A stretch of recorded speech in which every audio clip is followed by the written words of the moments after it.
Here we are in the middle of First Freedom Day. We hope you're enjoying all the little special activities we've been sharing online. It's been a great day here at First Liberty Institute. I've got with me now Kelly Shackelford, the President, CEO, and Chief Counsel of First Liberty. Hey, Kelly. Hey, Stuart. We are celebrating today, with God's favor, all the Supreme Court victories that we've seen over the last few years that have literally changed the landscape of law in America. And I just wanted to hear from you about that. When you look back at these victories, what stands out to you? What do you think about? I'm just blown away. I mean, you shoot for a big Supreme Court case in your lifetime. If you're really crazy, nobody really shoots for this because it's not. You shoot for a landmark case in your lifetime, which almost nobody ever gets to be. You don't shoot for 4 in 13 months. No, that was not in our plan. No, so I'm just blown away. And as we started, when you say this, I just think of all the people who have been with us for so many years. I mean, some people maybe the last 2 years, but some people, 30 years. Yeah. And I just want them to take part in the celebration. I mean, they are a part of changing history, of changing the future of our country, of, changing everything for our kids and grandkids. And again, I also, we're just the beginning. I mean, what we just did is incredible, and God is just opening a door. But we have an opportunity. We got a court that's ready to go to what the Constitution says. We've got a lot of bad cases over the last, 50 years that weren't based on what the Constitution says. So it's just a matter of bringing good cases, creating more precedents, and I think we're going to expand religious freedom protection, not only in the public and the workplace, I mean, literally everywhere. And so we can now go into all those areas with cases. So I say thank you to everybody for being a part of something great, and just realize, hey, this is just what happened in the last 2 years. I mean, we're just at the beginning of this, and we've got a lot more ahead. This day is about both the victories, but also the people that have made it possible, and that's you who are watching right now. I've heard you say when you speak to groups of people regularly, you talk about how our supporters' fingerprints are on all of these decisions. Explain what you mean by that. Well, people a lot of times they'll say, hey, thank you for what you're doing. And I'm like, hey, look, you don't get away with you're not involved. You are part of this. Now, only God might see your fingerprints, but your fingerprints are all over these Supreme Court victories. You had a part, I mean, we would have never been able to do any of this without supporters to provide resources and prayer and lots of other ways people support to be a part of this. So that's what I want people to know. This is their victory. This isn't just like our victory at the staff at First Liberty. We have a big team, an army of supporters all over the country who pray. We got a prayer team every week that's praying for cases and for our staff. We have, resources coming in. We have events where people are like, I don't have a lot of resources, but I can get the word out about what's going on. And I mean, there's so many ways people are involved. We have an army, and everybody is involving in the way they can involve themselves and the way they can have the most impact. And that's just fun. I mean, we're a team, and we're getting a lot of victories right now as a team. So, and again, I think the landscape is so set, and this is only God could do this. I mean, certainly we worked on judges, right? And who people elect in the Senate and the presidency affects the quality of those judges. But ultimately, this is all God's move. And our playing field for scoring touchdowns now, it's all downhill now. It's a lot easier. Used to be uphill. We've got good judges, good courts, great opportunities, and it's just now a matter of doing the work to go much greater even than we've ever gone. So I want people to be encouraged, but to know we've got a lot of great opportunities ahead right in front of us, and I don't want to ever take for granted that window could close on us. So while we can, let's go. Let's set these precedents.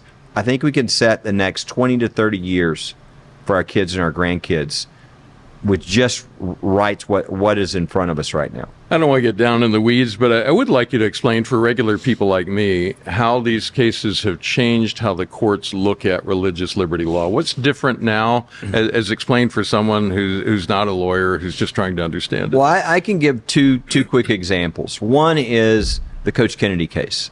we overturned a 50-year precedent, the Lemon case, which was really used to sort of be hostile to religion, where the government almost had to be hostile to religion. Oh, you can't do that religious thing around government because that's a violation of the wall of separation and all these things that aren't in the Constitution. And also, if I'm understanding right, it also said all you had to do was be offended. That's right. And usually you could file can't. suit. You don't bring a lawsuit if you're offended. You have to be injured. And it had gotten to where people would say, "Oh, well, I might want to walk by that memorial, and if I walk by that memorial, I'm going to be offended." Well, we had the Mojave Desert Cross. People drove out into the desert specifically on a field trip so they could go, "Oh, now I'm offended." And well, that's ridiculous. Yeah, and that's not the way it works in America. In America, it's like, you're offended? Welcome to a free country. Yeah, okay? every day. You might not like my free speech. Doesn't mean you can take it away. It means you're offended, and welcome to a free country. And so that's the way we've always done. Well, that totally changed with Lemon. Well, Lemon is now gone. Okay, and what the court said, well, what are you going to replace it with?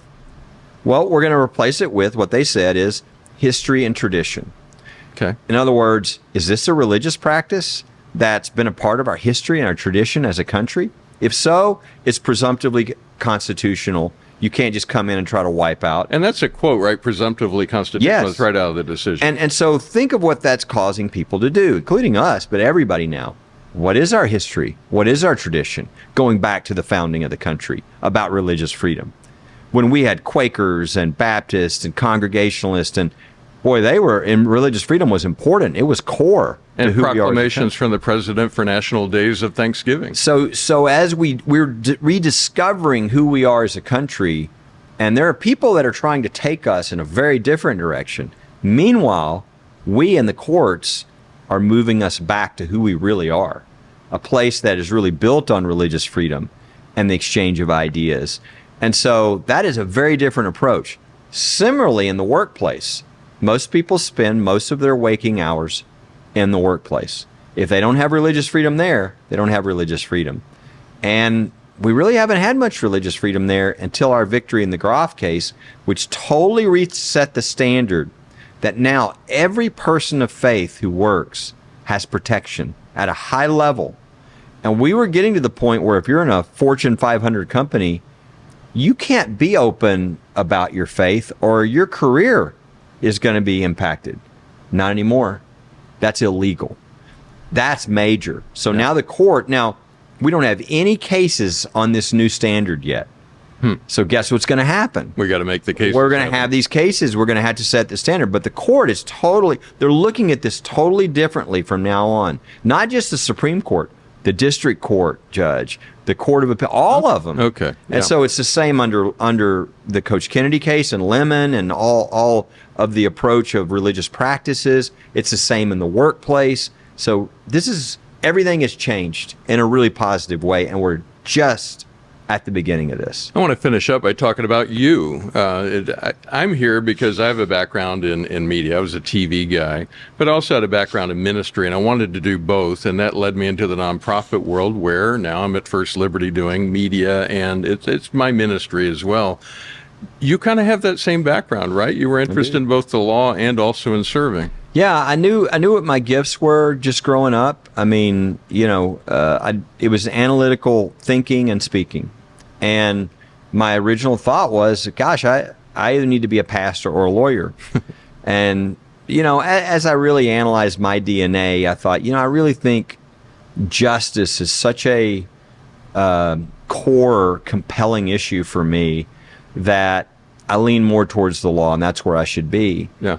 And that's what pushed me into this. But I also had a heart for ministry, and so God slowly moved me to understand what He had for me. I mean, there was no First Liberty back then. So, I mean, I wasn't looking and going, hey, that's what I'd like to do. I didn't know. I just knew I had these gifts, and I knew God had a passion in me. And the way God does things, I think, in fact, it's probably one of the most healthy ways is when we started First Liberty, it was just me and an assistant, inch by inch, little by little, we grew. I remember some of those early days. There were only 3 or 4 people in the office. Yeah, it's in smaller cases. And, the idea back then that we could handle 4 wins at the Supreme Court in 13 months, there's no way we had that capacity, right?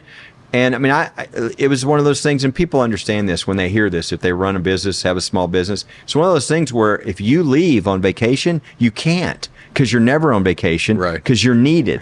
Okay. Well, you have to grow to a point where you eventually goes, no, we're okay. We got Kelly covered when it's not here. Take a break. Yeah. And so you grow and you grow and you grow to where God knew we had to grow. We had to learn our mistakes. We had to learn how to really have our craft be at the top level. We had to go through that process for 35 years to get to the point where now he has us where we needed to be for now.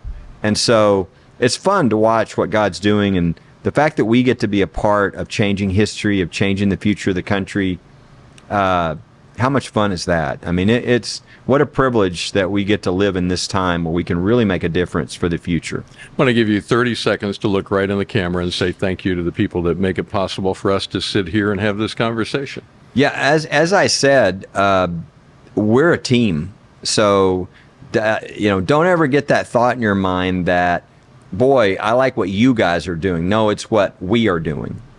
So thank you. Your fingerprints are all over these victories at the Supreme Court. Your fingerprints are right now all over protecting Pastor Chris Avell from criminal charges, and we could, Rabbi Herzl from the attack he's under. I just want you to know you're standing right next to these people. Thank you. Thank you for making a difference, not only in the victories we have, but the ones that are to come. It really is a privilege to fight together, and thank you for being on the team. Kelly Shackelford, thank you for a lifetime of service, and thank you for making some time for us here today. Always good talking to you. It's a great celebration. All right, and thank you for being part of this. If you'd like to donate to First Liberty Institute and have your fingerprints on these cases as we move forward, just go to firstliberty.org and look for the donate button up at the top of the page. Let me say thank you in advance from all of us. First Liberty is fighting for what matters most.